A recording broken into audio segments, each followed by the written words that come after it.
Hey hi guys, எல்லாரும் எப்படி இருக்கீங்க? இன்னைக்கு நான் உங்களுக்கு ஒரு செம்ம ஃபீல் குட்டான இந்தோனேஷியன் மூவி தான் கொண்டு வந்திருக்கேன். அக்கா, மாமா, குழந்தை, குட்டிங்கன்னு ஒரு பெரிய ஜாயிண்ட் ஃபேமிலியாக இருக்கிற நம்ம ஹீரோவோட குடும்பம். இப்போ இருக்கிற காலகட்டத்தில் 2-3 பேர் இருக்கிற குடும்பமே வரவு செலவுகளை சமாளிக்க முடியாமல் ரொம்பவே கஷ்டப்படுறாங்க. இதில் நம்ம ஹீரோவை பற்றி சொல்லவா வேணும்? அத்தனை பேரையும் சமாளிக்கிற அளவுக்கு இவங்கள்ட்ட போதுமான பணம் கிடையாது. அப்படியே லைஃபும் போய்கிட்டு இருக்க திடீர்னு ஒரு நாள் இவனோட அக்காவும் மாமாவும் இறந்து போயிடுறாங்க. ஸோ இதனால மொத்த குடும்ப பாரமுமே நம்ம ஹீரோ தலையில் வந்து விழுந்துருது. ஒரு பக்கம் இவன் குழந்தைகளுக்கு தேவையானதை பண்ணி கொடுத்து அவங்களையும் பார்த்துக்கணும், இன்னொரு பக்கம் பணம் சம்பாதிக்க இவனுக்கு ஒரு நல்ல வேலையும் வேணும். இப்படி ஒரு இக்கட்டான சூழ்நிலையில மாட்டிக்கிட்ட நம்ம ஹீரோக்கு அடுத்தடுத்து என்னென்ன மாதிரியான பிரச்சனைகள்லாம் வந்துச்சு, அது எல்லாத்தையும் சமாளிச்சு இவனால் அந்த குழந்தைகளை பத்திரமா வளர்க்க முடிஞ்சுதா இல்லையா அப்படிங்கிறத ரொம்பவே எமோஷனலா சொன்ன ஒரு படம் தான் A Brother and 7 Siblings. இந்த வீடியோ பார்க்கறதுக்கு முன்னாடி நம்ம சேனலை சப்ஸ்கிரைப் பண்ணலன்னா மறக்காம சப்ஸ்கிரைப் பண்ணி வச்சுக்கோங்க. இப்போ வாங்க நம்ம கதைக்குள்ள போயிடலாம். இந்த படத்தோட ஓப்பனிங் சீன்ல ஒரு 3 பசங்க பாத்ரூம் டோரை அவசரமா தட்டி யாரையோ சீக்கிரமா வெளியில வான்னு சொல்லி கூப்பிடுறாங்க. கொஞ்ச நேரத்திலே டோர் ஓபன் பண்ணி ஒருத்தர் வெளியில வரான் பாத்தீங்களா? இவன் தான் நம்ம படத்தோட ஹீரோ மோக்கோ. இந்த டோரை தட்டுற பசங்க எல்லாருமே அக்காவோட பசங்க. ஆக்சுவலா நம்ம ஹீரோ அவன் அக்கா கூட தான் ஸ்டே பண்ணியிருப்பான் போல. அக்கா, மாமா, அவங்களோட 3 பசங்கன்னு இவங்களோட குடும்பம் கொஞ்சம் பெரிய குடும்பம். இவங்க எல்லாருக்கும் சேர்த்து அங்க ஒரே ஒரு பாத்ரூம் மட்டும் இருக்கிறதுனால தான் இப்படி காலையிலேயே மாறி மாறி மல்லு கட்டிக்கிட்டு இருக்காங்க. அக்காக்கும் மாமாக்கும் நம்ம மோக்கோவை ரொம்பவே பிடிக்கும். அவனை ஒரு குழந்தை மாதிரி பாத்துக்கிறாங்க. இப்ப கூட பாருங்க, அவன் காலேஜுக்கு கிளம்பிக்கிட்டு இருக்கும்போது அவனுக்கு டை கட்டுறதுல கூட நான் தான் கட்டுவேன் அப்படின்னு இவங்க மாறி மாறி சண்டை போட்டுக்கிறாங்க. அந்த அளவுக்கு இவங்க எல்லாரும் அவ்வளவு ஒற்றுமையா இருக்காங்க. ஒரு வழியா பசங்களும் ஸ்கூலுக்கு கிளம்பிட்டாங்க போல. அவங்கள கூட்டிக்கிட்டு மோக்கோ வெளியில கிளம்பும் போது தான் தெரியுது இவனோட அக்கா இப்போ 4வது தடவையா பிரெக்னெண்டா இருக்காங்க. எல்லாருக்கும் பாய் சொல்லிட்டு கிளம்புனவனுங்க அந்த தெருமுக்க தாண்டுற வரைக்கும் டாட்டா காட்டிக்கிட்டே போறாங்க. நம்ம மோக்கோ படிக்கிற காலேஜ்ல இந்த ஸ்காலர்ஷிப் விஷயமா ஒரு சின்ன இன்டர்வியூ மாதிரி வச்சிருப்பாங்க போல. அதை அட்டென்ட் பண்றதுக்காக ஒரு மாதிரி பதட்டமா வெளியில வெயிட் பண்ணிக்கிட்டு இருக்கான். இவங்கிட்ட ஒரு நல்ல ஷூ கூட இல்ல. இவன் ஷூ ரொம்பவே பிஞ்சு போயிருக்குது. அந்த ஷூவோடய இவன் வெளியில வெயிட் பண்ணிக்கிட்டு இருக்கும்போது அந்த இடத்துக்கு மாரின் அப்படிங்கிற ஒரு பொண்ணு வாரா. ஆக்சுவலா இவன் தான் நம்ம கதையோட ஹீரோயின். இவங்கிட்ட ஒரு நல்ல ஷூ கூட கிடையாது அப்படிங்கிற விஷயம் மாரினுக்கு நல்லாவே தெரியும். ஸோ வரும்போதே இவனுக்காக ஒரு புது ஷூவையும் வாங்கிட்டு வந்து கொடுக்குறா. டேய், எதுக்குடா இப்ப பதட்டமா இருக்க? நம்ம ஸ்கூல்லே நீ தான் டாப் ஸ்டூடெண்ட், உனக்கு கண்டிப்பா அந்த ஸ்காலர்ஷிப் கிடைக்கும் அப்படின்னு தைரியம் சொல்லி இவனை உள்ள அனுப்பி வைக்கிறா. நம்ம மோக்கோ வந்து ஒரு ஆர்கிடெக்சர் காலேஜில் தான் படிச்சுக்கிட்டு இருக்கான். இந்த ஸ்காலர்ஷிப் வேணும் அப்படின்னா எல்லாரையும் ஒரு ப்ராஜெக்ட் மாதிரி பண்ணி எடுத்துட்டு வர சொல்லியிருப்பாங்க போல. இவன் ஒரு ப்ராஜெக்டை ரெடி பண்ணி அதை பத்தி எல்லார்கிட்டையும் எக்ஸ்பிளைன் பண்ணிக்கிட்டு இருக்கும்போது இங்க நம்ம மாரின் இருக்கால, அவளுக்கு மோக்கோவோட அக்கா கால் பண்றாங்க. என்னன்னு தெரியல, திடீர்னு அவன் மாமாக்கு ஹார்ட் அட்டாக் வந்துருச்சு, நாங்க அவரை ஹாஸ்பிட்டலுக்கு கூட்டிட்டு போய்கிட்டு இருக்கோம் அப்படின்னு சொல்லவும் இவ ரொம்பவே பதறி போயிடுறா.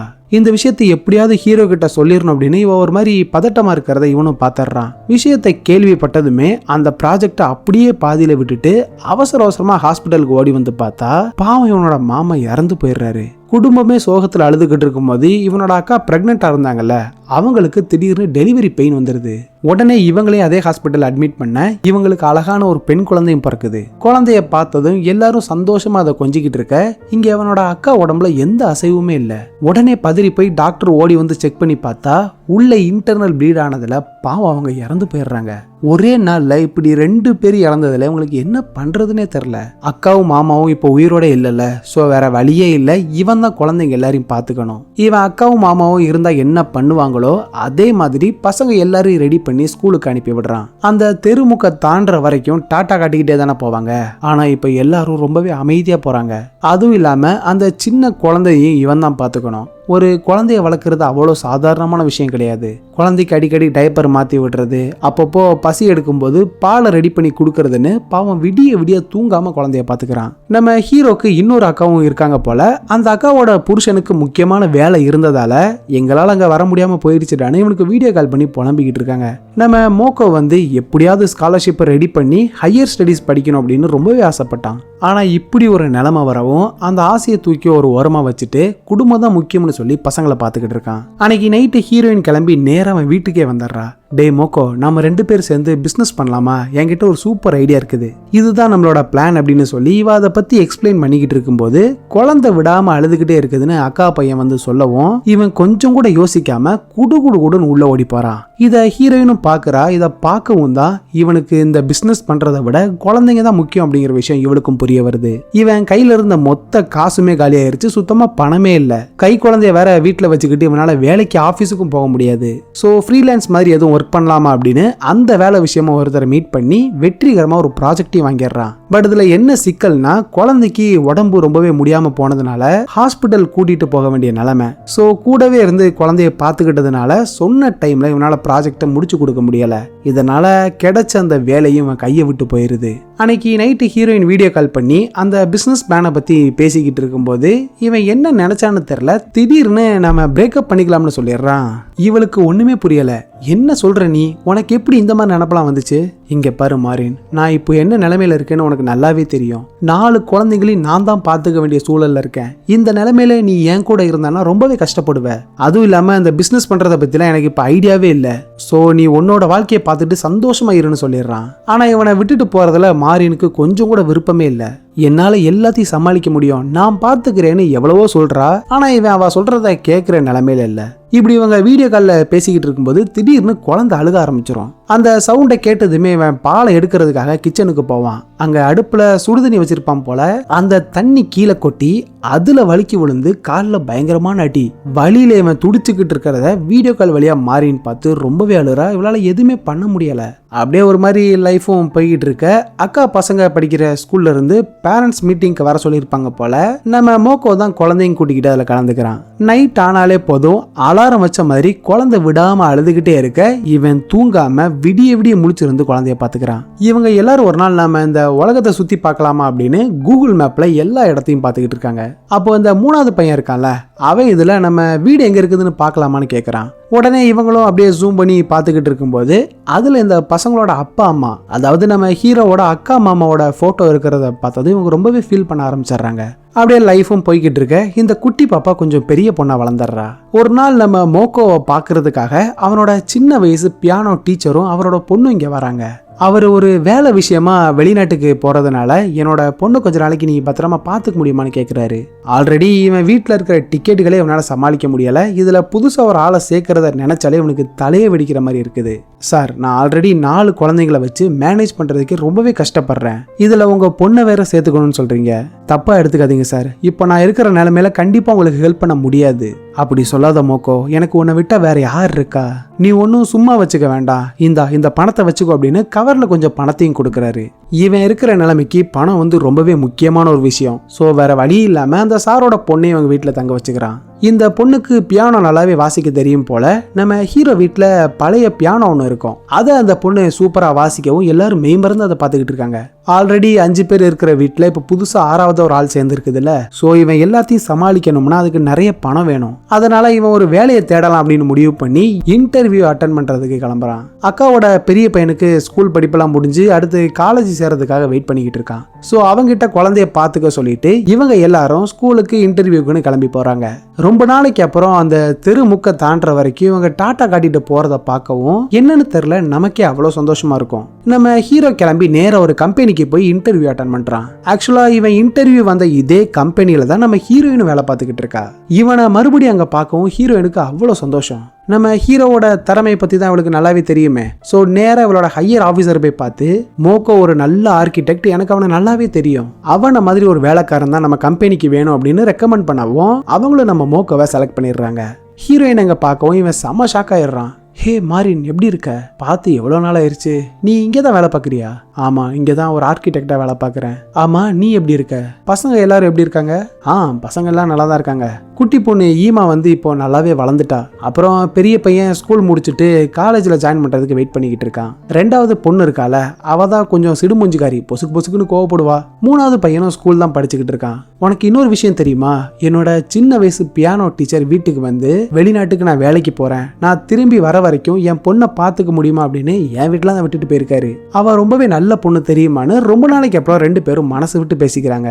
நம்ம ஹீரோ கிட்ட ஒரு பழைய ஓட்ட லேப்டாப் தான் இருக்கும். அதில் சுத்தமாக வேலையை பார்க்க முடியாது. ஸோ செகண்ட்ஸில் ஒரு லேப்டாப் வாங்கலாம் அப்படின்னு அது சம்மந்தம் ஒருத்தருக்கு ஃபோன் பண்ணி பேசிக்கிட்டு இருக்கான். அப்போ பெரிய பையன் ஓடி வந்து ஒரு ஷாக்கிங்கான விஷயத்த சொல்றான்.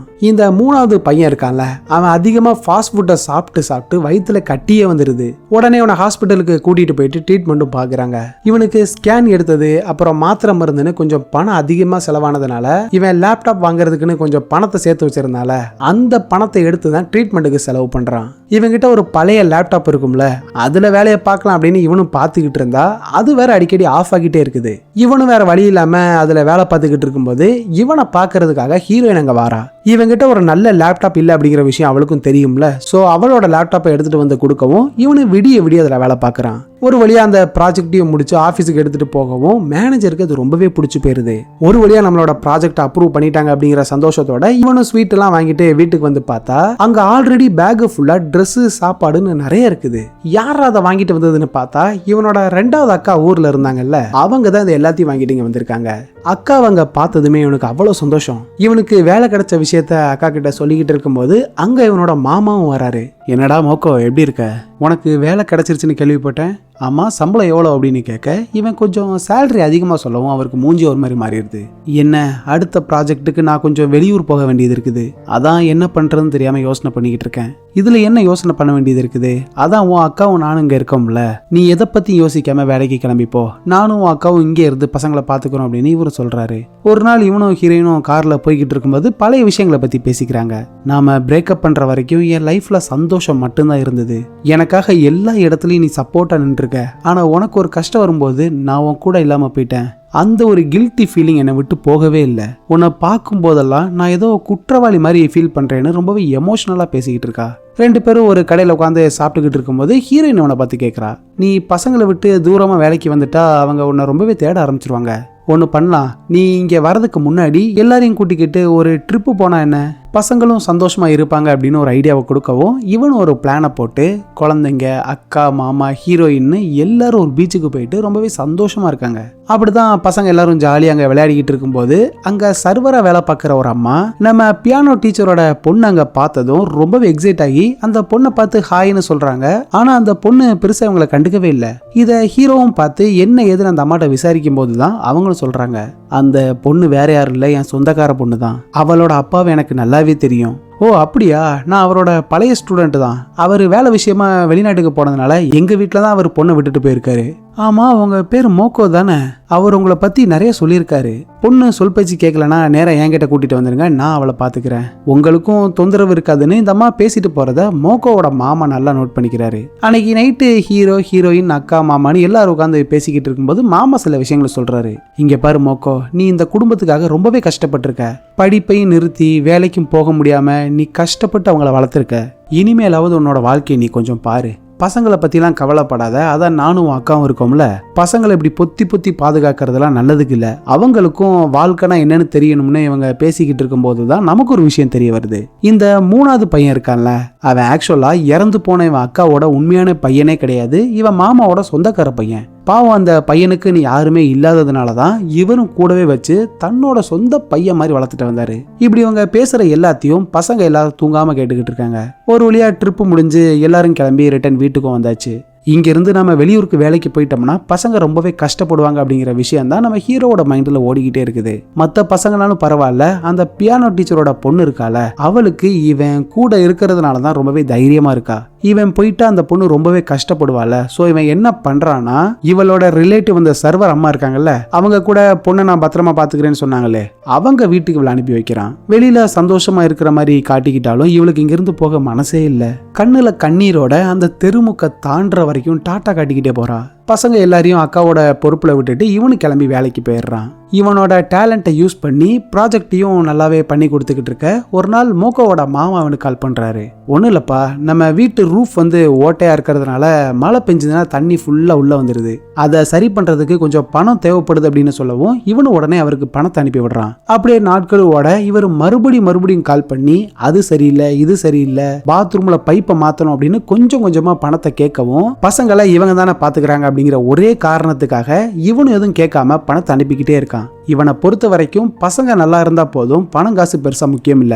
சோ அதனாலேயே மாமாவை எதிர்த்து ஒரு வார்த்தை கூட கேட்காம அவர் கேட்கிற பணத்தை அனுப்பிக்கிட்டே இருக்கான். இதை பார்க்கவும் ஹீரோயின் செம்ம டென்ஷன் ஆயிடுறா. டேய், எதுக்குடா அவர் கேட்கிற பணத்தை உடனே அனுப்பிக்கிட்டே இருக்க, அவர் பசங்களுக்காக தான் அந்த பணத்தை செலவு பண்றாருன்னு உனக்கு தெரியுமா? இத்தனை தடவை போன்ல உன் மாமா கிட்ட பேசிருக்கியே, என்னைக்காவது அவர் பசங்களை உன் கூட பேச விட்டுருக்காரா? இப்படி நீ அப்பாவியா இருக்கிறத பார்க்க எனக்கு கஷ்டமா இருக்குதுன்னு இவ பேசிக்கிட்டு இருக்கும்போது இவங்க கூட வேலை பார்க்குற இன்னொருத்தர் சில விஷயங்களை சொல்றாரு. இங்க பாரு மோக்கோ, நானும் இதே மாதிரி தான் என் அப்பா பணம் கேட்கும் போதெல்லாம் எதுக்குன்னு கேட்காம அனுப்பிக்கிட்டே இருந்தேன். அப்புறம் தான் தெரிஞ்சது அவர் டெய்லியும் குடிச்சு குடிச்சு மொத்த பணத்தையும் செலவழிச்சிருக்காருன்னு. நான் பண்ண தப்ப நீயும் பண்ணிடாத, ஆடம்பரத்துக்கு பணத்தை அனுப்பாம அத்தியாவசிய தேவைக்காக பணத்தை அனுப்பு, எதுக்கும் பசங்கள்கிட்ட பேசி பாருன்னு சொல்லவும் இவனு யோசனை பண்ணி பார்க்கறான். ஹீரோ அவனோட ஃபர்ஸ்ட் ப்ராஜெக்டை சூப்பரா பண்ணியிருப்பான் போல, அதை பத்தி கிளைண்ட் கிட்ட எக்ஸ்பிளைன் பண்ணு அப்படின்னு சொல்லவும் இவனும் அவனோட பிரசன்டேஷனை ஸ்டார்ட் பண்றான். ஆக்சுவலா கிளைண்ட் வந்து ஒரு 30 காட்டேஜஸ்க்கு மேல வச்சு நடத்துறாரு. அதுல ஒரு காட்டேஜுக்கு பக்காவா இன்டீரியர் டிசைன் பண்ணி தர சொல்லி கேட்டிருப்பாங்க. பட் இவன் கிளைண்ட்டுக்கு ஏத்த மாதிரி பண்ணாம இவனோட அந்த சின்ன வீட்டுல குடும்பமா எல்லாரும் எப்படி வாழ்றாங்களோ அதுக்கு ஏத்த மாதிரி ப்ராஜெக்டை ரெடி பண்ணியிருக்கான். இதை கேட்டதும் கிளைண்ட்டுக்கு சமக்கம் வந்துருது. என் காட்டேஜுக்கு வரதெல்லாம் பெரிய பெரிய கஸ்டமர்ஸ், அவங்களுக்கு கம்ஃபர்ட்டா இருக்கிற மாதிரி பண்ணுவேன் அப்படின்னு பார்த்தா உன் இஷ்டத்துக்கு இதே பண்ணியிருக்க. சார், நான் கரெக்டாக தான் பண்ணியிருக்கேன். எப்போ பார்த்தாலும் வேலை வேலைன்னு அலையிறதுனால பேரண்ட்ஸ் வந்து அவங்க பசங்களை பெருசாக கண்டுக்கிறதே இல்லை. ஆனால் நான் போட்டிருக்கிற பிளான் படி அவங்க எல்லாரும் இங்கே ஒன்றா சந்தோஷமாக இருப்பாங்க. உங்களுக்கு இது பிடிக்கலன்னா நீங்கள் தான் உங்கள் மென்டாலிட்டியை மாற்றிக்கணும் அப்படின்னு சொல்லவும் இவர் செம்ம டென்ஷன் ஆகி அந்த இடத்துலேருந்தே வெளியே போயிடுறாரு. இதை பார்த்ததும் மோக்கோவோட பாஸும் கடுப்பாகி இவனை பிடிச்சி பயங்கரமாக திட்ட ஆரம்பிச்சிடுறாரு. இங்க பாரு, நீ ப்ராஜெக்ட் எல்லாம் நல்லா தான் பண்ற, உன் ஐடியா நல்லா தான் இருக்குது. ஆனா அதை விட முக்கியம் ஒரு கிளைண்டோட நீடு என்ன அப்படிங்கறத முழுசா புரிஞ்சுக்கிட்டு அதுக்கு தகுந்த மாதிரி டிசைன் பண்ணணும். இன்னொரு முக்கியமான விஷயம், கிளைண்ட்ஸ் கிட்ட இந்த மாதிரி ரூடாலாம் நடந்துக்க கூடாது. இனிமேல் இந்த மாதிரி பண்ணுன அப்புறம் உன்னை வேலையிலிருந்தே தூக்கிடும் அப்படின்னு மிரட்டிட்டு போறாரு. இதை மாறினும் பார்த்துட்டு ஹீரோ கிட்ட வந்து பேசுறா. நீ என்ன பண்ணி வச்சிருக்கன்னு உனக்கு புரியுதா? உன் மைண்டு ஃபுல்லாவே பசங்களோட நினப்பு மட்டும்தான் இருக்குது. ஒன்று பண்ணு, நீ கிளம்பி போய் பசங்களை எதுக்கும் பார்த்துட்டு வந்துரு அப்படின்னு சொல்லவும் இவனும் உடனே கிளம்பி ஊருக்கு போறான். முதல்ல நேரா அந்த பியானோ டீச்சரோட பொண்ணு நீனா இருக்கால, அவளை பாக்குறதுக்கு தான் போறான். அந்த பொண்ணு வீட்டுக்கு வெளியவே சின்னதா ஒரு பெட்டி கடை போட்டு பிசினஸ் பண்ணிக்கிட்டு இருக்கா. இதை பார்த்ததும் இவனுக்கு செம ஷாக்கு. எப்ப இருந்து நீ இதெல்லாம் பண்ற? அது கொஞ்ச நாளா போய்கிட்டு இருக்குது மாமா. ஆன்டிக்கு நான் தொந்தரவா இருக்க கூடாதுன்னு தான் இந்த மாதிரி வேலை பார்த்துக்கிட்டு இருக்கேன். லைஃப் அப்படியே ஏதோ போகுது அப்படின்னு இவன் பேசிக்கிட்டு இருக்கும்போது தான் ஹீரோ ஒரு விஷயத்த நோட் பண்றான். இந்த பொண்ணு நீனாக்கு பியானோ வாசிக்கிறதுனா ரொம்ப ரொம்ப பிடிக்கும்ல. அந்த பியானோவை அங்க பலகையில வரைஞ்சு வச்சிருக்கிறத பார்க்கவும் இவளோட நிலைமையை நினைச்சு இவனுக்கு ஒரு மாதிரி கஷ்டமா போயிருது. நீனா, நான் ஒன்று சொல்லுவேன், நீ அதை கேட்டு கஷ்டப்படக்கூடாது, சரியா? நான் உன் அப்பாவுக்கு நிறைய டைம் கால் பண்ணினேன், பட் அவர்கிட்ட இருந்து எந்த ரெஸ்பான்ஸுமே இல்லை. எனக்கு தெரிஞ்சு அவர் திரும்ப வரமாட்டாருன்னு நினைக்கிறேன். இதில் கவலைப்பட வேண்டிய விஷயம் என்ன இருக்குது அங்கிள்? ஆக்சுவலாக அவர் முதல்ல என்ன உங்கள் வீட்டுக்கு கூட்டிகிட்டு வந்தார்ல, அப்போவே தெரியும் அவர் கண்டிப்பாக திரும்பி வர மாட்டாருன்னு. பாவம், அவருக்கு என்ன கஷ்டமோ அப்படின்னு இந்த நிலைமையில கூட ரொம்பவே மெச்சூர்டாக பேசுகிறா. இதுக்கே இப்படி ஃபீல் பண்ணுறீங்களே, உங்கள் அக்கா பசங்க 3 பேரும் வெளியில் வேலை பார்க்குறாங்க அப்படின்னு சொல்லவும் இவன் செம்ம டென்ஷன் ஆயிடுறான். எனது வேலை பார்க்குறாங்களா? யார் அவங்கள வேலைக்கு அனுப்புனது அப்படின்னு இவன் பயங்கர கோவத்தில் போய்கிட்டு இருக்கும்போது அப்படியே அந்த பசங்க என்ன பண்ணுறாங்கன்னு நம்ம காட்டுறாங்க. அக்காவோட பெரிய பையன் இருக்கான்ல, அவன் ஒரு ஜெராக்ஸ் கடையில் வேலை பார்த்துக்கிட்டு இருக்கான். 2வது பொண்ணு வந்து ஒரு ரெஸ்டாரண்ட்ல வெயிட்டரா வேலை பார்த்துக்கிட்டு இருக்கா. அப்புறம் அந்த 3வது பையன் இருக்கான்ல, அவன் உடம்பை எப்படியாவது குறைச்சிடணும் அப்படின்னு இந்த கன்ஸ்ட்ரக்ஷன் ஒர்க் பார்த்துக்கிட்டு இருக்கான். இவன் பயங்கர கோவமா மாமா பார்க்கறதுக்கு வீட்டுக்கு போறான். பட் அவர் அங்க ஆளக்கானும், வீட்டுல அக்காவும் அந்த குட்டி பொண்ணும் தான் இருக்காங்க. அக்கா, மாமா எங்க இருக்காரு? எதுக்குடா இவ்வளவு கோவமா இருக்க? அவர் வேலை விஷயமா வெளியூருக்கு போயிருக்காரு. என்னது வெளியூருக்கா? போய் எவ்வளவு நாள் ஆச்சு? ஒரு 2 மாசம் இருக்கும். ஏன்டா? அக்கா, அதான் நீங்க கேட்கும் போதெல்லாம் நான் பணம் கொடுக்குறேன்ல, அப்புறம் எதுக்காக பசங்களை வேலைக்கு அனுப்பி கஷ்டப்படுத்துறீங்க? நான் கொடுத்த பணத்தெல்லாம் என்ன பண்ணீங்க அப்படின்னு பயங்கர கோவமா பேசிக்கிட்டு இருக்கான். ஆக்சுவலா அவனோட மாமா என்ன பண்ணிருக்காருன்னா, இவன் அனுப்பின மொத்த பணத்தையும் ஏதோ இன்வெஸ்ட் பண்ண போறேன் அப்படின்னு சொல்லி எல்லா பணத்தையும் வேஸ்ட் பண்ணிட்டு வெளியூருக்கு எங்கேயோ ஓடி போயிட்டான் போல. 2 மாசமா வீட்டு பக்கமே வரல. பசங்க எல்லாரும் படிச்சு ஒரு நல்ல நிலைமைக்கு வரணும் அப்படின்னு தான் இவன் ரொம்பவே கஷ்டப்பட்டுக்கிட்டு இருக்கான். ஆனா அவங்களை இப்படி வேலைக்கு அனுப்புனதை நினைச்சு இவன் மாமா மேல கொலை வெறியில இருக்கான். பசங்களை பழையபடி வீட்டுக்கு கூட்டிட்டு வருவோம் அப்படின்னு இவன் நேரா கிளம்பி அந்த 3வது பையன் வேலை பார்க்குற இடத்துக்கு போறான். மோக்கோவை அங்க பார்க்கவும் அப்படியே ஓடி வந்து கட்டி பிடிப்பான் அப்படின்னு பார்த்தா, மாமா எப்போ ஊர்ல இருந்து வந்தீங்க அப்படின்னு இவன் பெருசா எந்த ரியாக்ஷனுமே காட்டல. டேய், இங்க என்னடா பண்ணிக்கிட்டு இருக்க? வா, நம்ம வீட்டுக்கு போலாம். கொஞ்சம் வெயிட் பண்ணுங்க மாமா, இந்த வேலையை மட்டும் முடிச்சுட்டு வந்துடுறேன் அப்படின்னு சொல்லவும் இவனுக்கு ரொம்பவே கஷ்டமா போயிருது. இவங்க 2 பேரும் கிளம்பி நேரா அந்த பெரிய பையன் வேலை பார்க்குற ஜெராக்ஸ் கடைக்கு போறாங்க. டேய் வாடா, நம்ம வீட்டுக்கு போகலாம் அப்படின்னு கூப்பிடவும் இவன் ஒரு மாதிரி தயங்குறான். ஆக்சுவலா எதுக்காக பசங்க எல்லாரும் இப்படி கஷ்டப்படுறாங்கன்னு தெரியுமா? அந்த மாமாக்காரன் இருக்கான்ல, அவன் இந்த பசங்க எல்லாரையும் கூப்பிட்டு, இந்த உலகத்துல எதுவுமே ஃப்ரீயா கிடைச்சிடாது, உங்களுக்கு ஒண்ணு வேணும்னா அதை நீங்க தான் சம்பாதிச்சு வாங்கிக்கணும், இப்படி உங்க மாமாக்கு ஒரு சுமையா இருக்காதீங்க அப்படின்னு பாவம் இந்த பசங்க கிட்ட சொல்லி சொல்லி இவங்க மனசை ரொம்பவே கஷ்டப்படுத்தினதுனாலதான் இப்படி ஆளாளுக்கு ஒரு வேலையை பார்த்துக்கிட்டு இருக்காங்க. பசங்க 2 பேரையும் கூட்டிக்கிட்டு 2வது பொண்ணு ஒரு ரெஸ்டாரண்ட்ல வெயிட்டரா வேலை பார்த்துக்கிட்டு இருக்கால, அவளை போய் பாக்குறாங்க. எல்லாரையும் அங்க பார்க்கவும் இவளுக்கு செம ஷாக்கு. நீ எதுக்கு இங்கெல்லாம் வேலை பார்த்துக்கிட்டு இருக்க, வா நம்ம வீட்டுக்கு போகலாம் அப்படின்னு கூப்பிடவும் இவ கோவத்துல அப்படியே கத்த ஆரம்பிச்சிடுறா. அதான் எங்களெல்லாம் விட்டுட்டு வேலை தான் முக்கியம்னு போனல, இப்ப எதுக்காக திரும்ப வந்திருக்க, நாங்க எல்லாரும் சந்தோஷமா இருக்கோமான்னு பார்க்க வந்தியா, நான் உங்களுக்கு தொந்தரவா இருக்க விரும்பல அப்படின்னு சொல்லி ரொம்பவே கோவமா பேசிட்டு அங்க இருந்து போயிடுறா. இவங்களும் அவ பின்னாடியே ஓடி போய் அவளை தடுத்து நிறுத்துறாங்க. இங்க பாருமா, நான் ஒன்னும் நீங்க இப்படி தனியா கஷ்டப்படணும்னு ஒரு நாள் கூட ஆசைப்பட்டதில்ல. எல்லாத்துக்கும் காரணம் என் மாமா தான். அவர் உங்களை நல்லா பார்த்துப்பார் அப்படிங்கிற நம்பிக்கையில தான் நானும் வேலைக்கு கிளம்பி போனேன். என்னை எல்லாரும் மன்னிச்சிருங்க, இனிமேல் உங்களுக்கு இந்த மாதிரி எதுவும் நடக்காதுன்னு கண் கலங்கி பேசவும் பசங்களும் இவன் நிலைமையை புரிஞ்சுக்கிறாங்க. அன்னைக்கு நைட்டு எல்லாரும் ஒன்னா வீட்டுல இருக்கும்போது நம்ம மோக்கோ மனசு விட்டு சில விஷயங்களை பேசுறான். நான் என்னைக்குமே உங்க எல்லாரையும் ஒரு பாரமா நினைச்சதே இல்லை.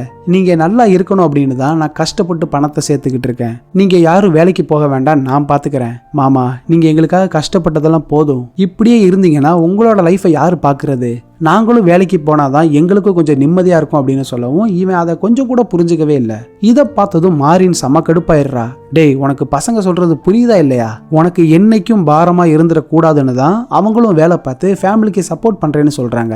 நீ சம்பாதிக்கிற பணத்தை வச்சு எல்லாரோட தேவையும் பூர்த்தி பண்ணிட முடியாது. இங்க பாரு, நான் உன் கூட சந்தோஷமா வாழணும்னு ஆசைப்படுறேன். எனக்கு நீயும் வேணும், இந்த பசங்களும் வேணும். நம்ம எல்லாரும் வேலை பார்த்தோம்னா சீக்கிரமாவே நம்ம குடும்பம் ஒரு நல்ல நிலைமைக்கும் வரும், பசங்களும் அவங்களோட ஸ்டடீஸை கண்டினியூ பண்ணுவாங்க. கொஞ்சம் பொறுமையா யோசிச்சு பாரு அப்படின்னு சொல்லவும் இவனுக்கு பசங்களை வேலைக்கு அனுப்புறதுல கொஞ்சம் கூட விருப்பமே இல்லை.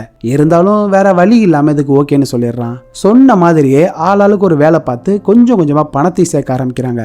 இவனோட அக்கா ஒரு மாதிரி சோகமா உட்கார்ந்து இருக்கிறத பார்த்ததும் இவன் உடனே என்ன ஏதுன்னு விசாரிக்கும் போதுதான் அவரு போனை எடுக்க மாட்டேங்கிறாரு அப்படிங்கிற விஷயத்த சொல்றாங்க.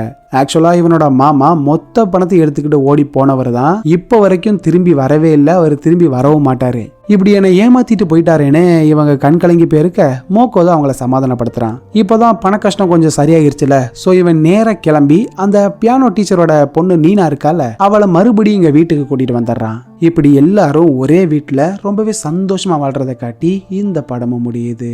நீங்க சொல்லுங்க, படம் எப்படி இருந்துச்சு? அடுத்து இதே மாதிரி சூப்பரான படத்தோட உங்களை சந்திக்கிறேன். அது வரைக்கும் டாடா, பாய்.